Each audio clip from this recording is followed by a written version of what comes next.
Hello, everybody. Welcome to FC 101. I've got Jack and I this week, and we want to discuss, I guess, a few hot topics of the week. And the hottest topic, there's nothing hotter than Liverpool at the moment and what's happening with the club and the team at the minute. And there's a lot of stuff in the news about them. So we thought we'll pick out a few things and we'll discuss. Right, we all know it started with the injuries and we thought it'll make an impact, but then they coped up really well with it and then they went downhill and felt like they might come out after that last victory they had, but then it slid down again. So Jack, being a Liverpool fan, and obviously he's got his Klopp poster in the back saying we believe. So we want to see what are your thoughts about the whole situation, Jack, and what do you think about how you're going to treat it, whether you're going to make top four? I guess it's the main question this season. Yeah, like I think, a couple of weeks back you were talking about it and I was optimistic and I said we can still steal second place. I'm probably not as optimistic now. I think it's gone in a direction none of us would have probably expected. I think the injuries are playing a part, obviously, but we can't just say it's just the injuries. I think our whole setup is probably not experimental enough. We're kind of sticking with the same system. Don't seem to be changing it too much. Agreed. I'm enjoying watching the team for the first 15-20 minutes of every game, but then it doesn't go anywhere from there. And that sounds really weird, but as my poster in the background says, I trust in Klopp and I trust that we'll get somewhere. I don't know if we'll finish top four. I'm not going to write it off only for the fact that this season's been very weird. Yeah. If the season continues how it is, obviously we'll not finish top four, but the season's been all over the shop. So who knows? Chelsea could drop off, or Leicester could drop off. It could be anything really that would happen. Yeah. I doubt it, but we'll wait and see. A lot of changes are needed, I think, in terms of personnel and stuff like that. But I think we've got to kind of take a step back, look at exactly what's going wrong and maybe what's going right as well. There is a lot going right at certain points in the game, and then we're just not converting chances and we're not kind of finishing off those balls. Those front three who were at one point being called the deadliest in the world, they just don't seem to be getting the goals. And the funny thing is, Salah's still the top scorer in the league, which is just it's mad. Four games now, nothing. But that's the problem, right? He's the only one who seems to be able to score at the moment, and everyone else is kind of stagnated. I'm surprised. I thought, I thought Mane will do a lot better than he's currently doing. He seems to be struggling at the moment, which is very surprising and very unlike him. And what do you think will happen? What do you think? I know Van Dijk's going to come back at some point in the end of the season. And I don't think Gomez will be back, but I think the main blow is Van Dijk, isn't it? Because Matip might be back for a couple of games as well. And Henderson, not so sure. He might come back at the bottom end of the season again. Do you think they'll be able to hit the same strides once they're back? Because I know the issue is not scoring goals, but and while you're getting beat 1 and 2-0, but it's more the fact that there's no attacking threat like you used to have, I guess, is what's causing that. But from some of the Liverpool fans I've spoken to, what they seem to think is that the system works in a way where you need high centre backs and people who can spray balls to the wings, and then your sort of wingers run inside and the fullbacks give them extra width while the midfield keeps the balance in the defense, which is currently how the system works. And I guess Klopp's current problem is he's not adapting at all. He's not able to play 4-2-3-1, and he's not, or something like that, changing system with some extra protection for the back line so that they can keep it really, really tight and start nicking games of 1-0 as opposed to outscoring them, because you're still trying to play that kind of football, high line, trying to outscore them, but you don't have that quality across. So I'm just thinking, do you think once they are back, once Van Dijk's back, you think you're going to hit it straight away, or do you think there's still going to be a slump because you need some fresh blood in there? It's a good question, to be honest, Eric. Like I think Van Dijk, Gomez, Matip, all on their own accord, at one point ran a well-organized defense, and I say that because There was stages where they were all running that defense and it was doing very well. Obviously, Van Dijk's the big miss, but I think the others, especially Gomez, he's very fast. He can keep up with most of the strikers. So, you know, we haven't at the moment got that much pace in that defense too, so that's affected us. I think Klopp he can alter his game. And the reason I think he can alter his game is we look back a couple of seasons, and he did have a couple of different setups. He hasn't really been doing that so much, though. He didn't need it last year because we went on a phenomenal run, didn't really get injuries and went through it. This year, we've had a lot of injuries, but we haven't tried to change that setup too much. We've tried the 4-2-3-1 or however you want to call it. Maybe sometimes it's a little bit different setup to that as well, with two up and a diamond behind. I don't think it's really worked. I think he needs to maybe revert back to that other system that he was using a couple of seasons ago, and maybe give that a go. Maybe give it a bit of a try with Firmino playing in behind Jota. See if you can get that working. I don't know. I think there's with the current squad, we're struggling, and I think there's definitely more to it. We don't know what else is going on behind the scenes, but I think there's more to it. I think there's definitely something else playing on people's minds there, because not the whole squad doesn't look overly happy, which they did again at the beginning of the season. Gini leaving is going to be a huge miss for us. He's a brilliant midfielder, but you know, there's replacements out there. Are they proven in the Premiership? Not unless we nick from another club in the Premiership, and at the moment, that's, you know, how that is. It costs a lot of money. Yeah. So unless someone's contract's coming to an end, we're going to end up paying through the roof for another midfielder playing in the Premiership. Yeah. But we'll see. I'm not 100% sure. I don't think I'd love to say we'll get Mbappe to bring some life into the forward line, but as we were talking about the fees, it's no one can afford it. No one can afford it. Even if we sell Salah, correct. We're not going to be able to that's the afford whole point, right? I think what they were, I know from one of the Liverpool reporters, because I read an article who said FSG are planning something big for the summer. So I was thinking they're probably planning for a refresh. I think they left it a season too late, because last year they would have probably done this. It would be great for them. But I think because they're doing it now, which is a whole year of running these losses and potentially missing out on the Champions League next year as well, which meant that's a further dent to the revenue. What it means is, I mean, Salah, 100 million probably is even, might be there or thereabouts that he might be valued at this current market. And even at that money, and both for Mbappe and him, who do you think is out there to buy him? There's just very few clubs out there. None of the top leagues, top big clubs can afford them. And that's the whole problem with, be it Barcelona, be it, I mean, they're in trouble, Real Madrid are in trouble, Bayern are not going to spend that kind of money, even though they're fine. They just signed Upamecano, so their summer is probably done, because they wanted to replace Alaba. Real Madrid will take Alaba, so they'll for free. You know, plus the wages as well that you need to match for him, because he's not going to go cheaper than what he's currently at, and he wants bigger wages from what I know from Liverpool.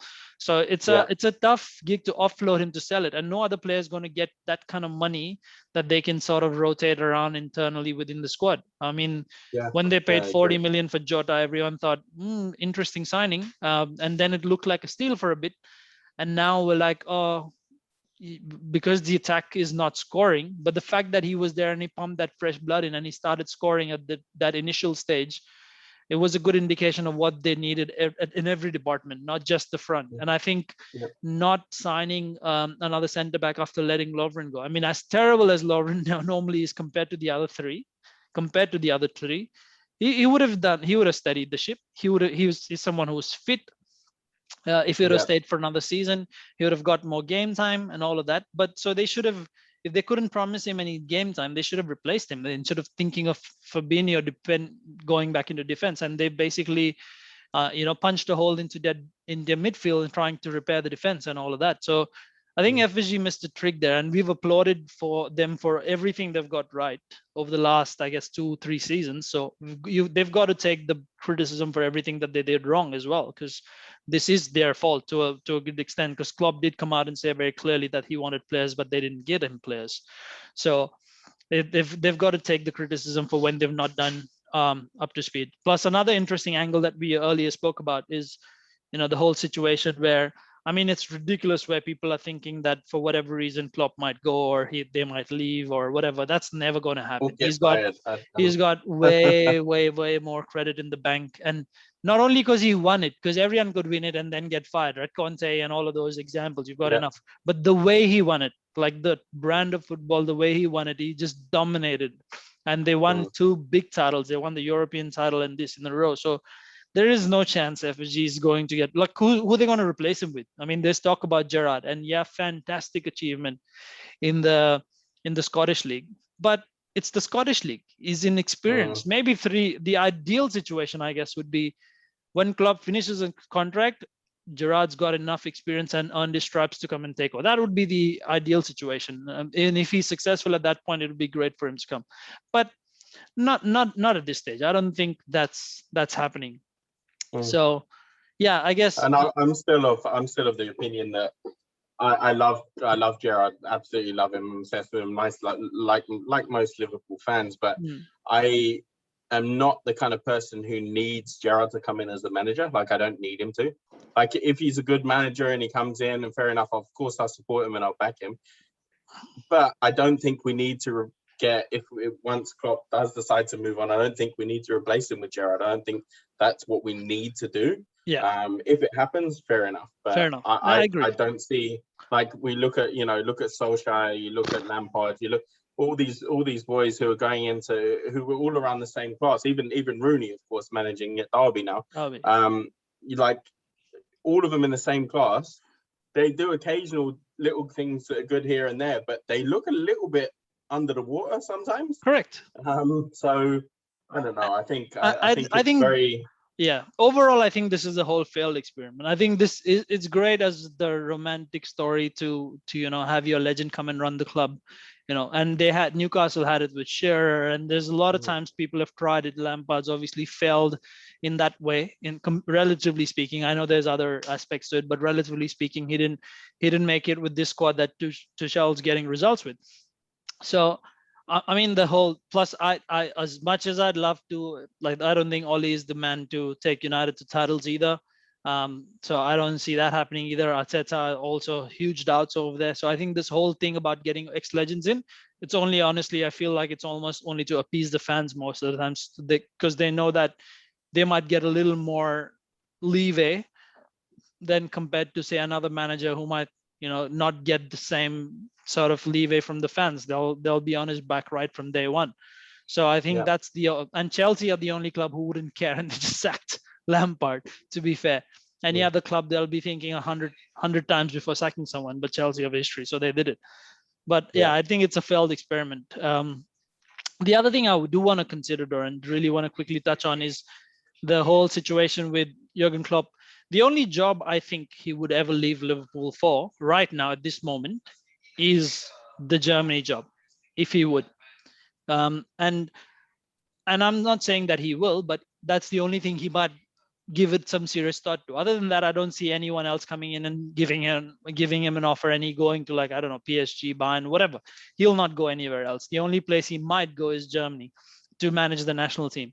And I do think that if Joachim Löw gets fired, if Germany don't do well in the Euros, because they've had a pretty bad last two tournaments, I think, on national stage, and he's been there for a long time, so they might want to change things up as well. And so if they do, they might come to Klopp, and then he might have a decision to make in the summer. I'm not saying he'll take it, but the interesting thing is, it is one of his, he did say that he would love to, it'll be hard to turn it down. That's that's all he said. He didn't say he'll take it or anything, but he just said it'll be hard to turn down the German national job, even though he did it in the past. But I think he's at a stage in his career now where he might consider it. So I think he might have a decision to make if Germany get rid of their current manager. So that'll be an interesting thing as well as to what will happen. But personally, I think if Klopp goes as well, which is a big if, I don't think, at least at this point in time, Gerrard's the right man, unless he's got the stripes that you want in your manager. I don't think he would be the candidate. You want to have the next best thing come in, like Klopp was the next best thing, and he came in and he took the Premier League by storm. Same with Guardiola and everyone. So you want to have the next best thing come in, not the ex-legend come in just because he's an ex-legend. So I do agree with what you were saying there. Yeah. It's interesting times. I mean, I obviously hope he doesn't leave at all. I hope he serves out his contract until 2024, and I'd like to see him at the club until then. And I think this blip will go behind us. I think next year we'll return to form. Will we get another title? Who knows? I think it's impossible to call. No one would have predicted City to go on the unbelievable run they're on now. Yeah. I think we're kind of in that position where predicting the league in the year ahead is not as easy as it once was, which is great. I think that's a bit better for us to, keep track on things. I agree. And yeah, I'm happy to continue watching Liverpool and hoping we can get another win. Champions League on the way. You never know. We could win it and finish outside. I have to tell you, I actually bet $20 on Liverpool getting knocked out next round. It's a big bet. It was just good odds, man. It was 7-1. And to be fair, when I saw Everton beat Liverpool at Anfield 2-0, I know it's not at Anfield, but when I saw them beat Liverpool 2-0 and these last teams, so they're currently struggling to score and they're conceding, which sort of got me thinking maybe Leipzig has a chance of scoring 2-0 and then taking it out to extra time and whatnot. There is a chance. All I'm saying is there is a chance. So it was worth a gamble. And Gelsman is, if there's one manager that I would back him to do stuff like that, like he beat Man United when he needed to get a result, he beat us. And Man United are bottlers compared to Liverpool, and they're quite. But this season they've been quite poor as well, so they've been comparable, I guess, which is a shame for Liverpool. Yeah, I'd love to see him continue in the Premier League. It's good for the Premier League that he's there. As much as I hate it, and I hate Liverpool picking up titles, I think he's good for the Premier League. The standards go up when you have coaches, when you have good coaches in the Premier League, and so it exposes other teams for what they don't have. So it'll be fantastic. But at the end of the day, I think we do need to credit Gerrard as well. He's done something amazing. He's after 9 years to get in there and get a title. With Rangers, albeit he's done well. Obviously, he's the only second team to compete, but then they've had so many managers before him, and they couldn't knock Celtic off. But Rangers did win it this time, and they've done it well. Not only did they win it, but they won it without losing a single game. So convincingly, yeah, definitely. So it wasn't like a tight, close thing here or anything like that. It was like domination. So it's great to see that. It's good to see finally like an English manager do well. Apart from Brendan Rodgers, I don't think there's any English manager anywhere doing anything worth of note. So there's a few in the lower leagues that are coming through. Unfortunately, again, it's the case of they'll do well in the lower leagues, but they're never recognized by the big clubs, and the sides that they're managing aren't probably doing well enough to get promoted to the Championship or to the Premier League. So, I mean, I'd love to touch on that at another stage, and maybe another show we'll actually have a look at some of the best managers outside the top two leagues, because I think there's some great talent out there. And unfortunately, often people go with foreign managers, and often they're brilliant, and sometimes they should have gone with someone local. So I think you've got a mix of both, but it would be good to see a couple more managers who are exciting to watch. So because I could do without another Mourinho. I could do with I could do with another 10 Brendan Rodgers, because his football was exciting to watch. Whether you like him or not, his football was exciting to watch. So there's managers like that, and he brings through good amount of energy in the team. He brings through youth and stuff like that, which Mourinho, you wouldn't call him someone who does all of that. I mean, I did want to talk very, very, very briefly on Mourinho and the fact that he is I don't know what he was doing with Bale for so long. I just don't understand. I do not understand how you have like a world beater of a player who comes in and looks so good suddenly that he's playing 2 games on the trot. And you play with teams like Sheffield United and Burnley and everyone, like the worst teams in the league. I'm not saying they're bad, but the bottom half of the table, and you're wanting your attackers to come in and defend, and then you leave 2 up top with Son and Kane trying to do all the work and not use the wingers till they are coming in for the counter attack. His football's so like he's a dinosaur, man. He doesn't want to change. He was his biggest fan. I still love his antics, and I think he's good when he's around the Premier League because he makes it fun, and I like his outbursts and everything. But he's finished in my book. he plays gutless football, exactly like Solskjaer, gutless football sometimes, and that just pisses me off. Honestly, can't watch it. I think he'll be around at the top for a while. I don't think he's getting anywhere for a long time. Like I agree, his football doesn't do what it did when it first came out, back in the bus, and it just kind of turned football on its head a little bit and kind of totally changed the way we're playing. But you know what? If he does move on from Tottenham to another league, he could get a top job pretty much anywhere, really. I think. You reckon? I don't think so. I think he can. I think he could. Who do you think could hire him? Let's say Tottenham. I don't think Tottenham will fire him for obvious reasons, because Levy doesn't want to pay him that much, and they're actually kind of hamstrung with him at the moment because he'll have a huge payout. And also Levy doesn't want to, he fired Pochettino, man. He's not going to. And then he bought Mourinho and he gave Mourinho money. Exactly what Pochettino wanted. He wanted a squad refresh. Yeah. And that reminds me exactly of the Klopp situation and the Guardiola situation. Like if Pochettino would have gotten his squad refreshed, he probably would have still been within the top four and he would have done well. They didn't pay him the money to get a squad refresh, and they bought a new manager in. I don't understand this logic. And then they suddenly give him the money that he wanted. They got him Reguilon, they got him a new right back, they got him a good CD like Lo Celso and all of these guys, Bergwijn. Why wouldn't you give that same money to Pochettino? Like he's proven to you that he bought you from nobody, like a mere nobody, to in the top of the table, in the fighting for first and second position, got you to a Champions League final, and then you let him go. That's utterly shameful, and for that I hope Spurs suffer. just for that. Yeah, I've got too many Arsenal fans as friends, so I'm not going to say I hope they suffer, because I like it when Tottenham beat Arsenal. All my Arsenal fan mates, but I think I kind of agree. Like I think I do like him though, and I think he'll stay there for a couple more years. I think he'll see out that contract there. He may leave afterwards. You think so? Oh. I think he could pick up a job. I think he could pick up a job most places, like I was saying. I mean, there's clubs who are attacking who won't have him, who have that in their history. Clubs like Dortmund, clubs like Napoli, they won't pick up a manager like him.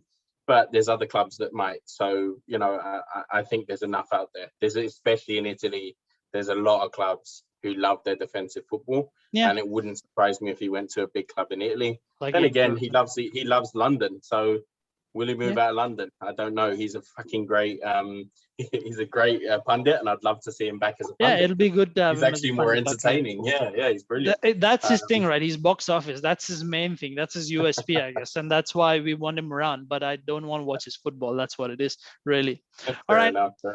Fair enough. I think we've got a good topic for next week as well. We'll look into, I think it's time we talk about Conte and him winning his title with Inter next week. Just a quick squiz on what's happening in the Italian league, which is a bit of a surprise. Again, ex-legend managing the club and all of that. And then we might have another topic around, Barcelona, a little bit around the elections and the fact that they're still hung up. They still seem to be hung up on Messi, which is a shame, which I don't understand. He's done, he's gone, let him go. But anyway, we'll catch all of that in the next episode, guys. But thank you all for watching. See you later. Take care, guys. Like, comment, and share. See ya.